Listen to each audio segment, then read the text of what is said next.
The basis for every great relationship starts with candor, right? Candor is the most important thing if you want to have honesty in a relationship.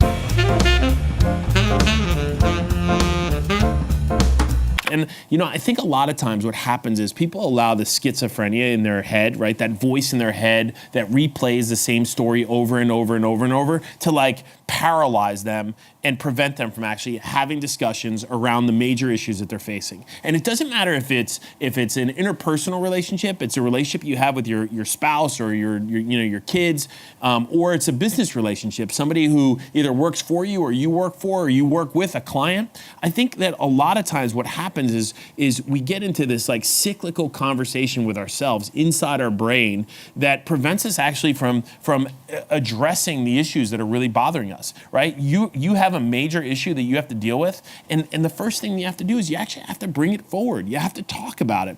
And what's interesting is most of the time, once you start to talk about it, the opportunities reveal themselves through the conversation.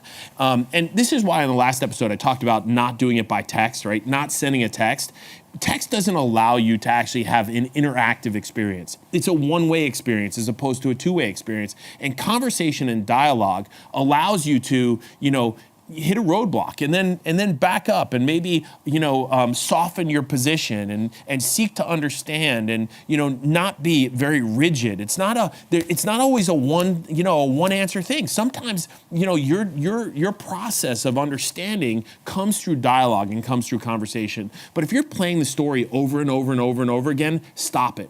Stop doing that to yourself. That paralysis is not helping you make progress to the end objective, right? It's not gonna help you reach your goals or your objectives or build your relationship or deal with your financial crisis or deal with your kids that maybe aren't responding in a positive way. You've gotta have the conversations. You've gotta engage. Stop the psychosis. Stop talking it over and over and over and again in your head and just say it. Just say the things you need to say, get it off your chest, and actually, be ready to have an engaged dialogue. And if you do that, what you'll find is almost every problem that you face is solvable. But it's not solvable if you don't take action, right? It's not solvable if you don't start with engaging, candid conversation. The last conversation that you want to have is the one you need to have first.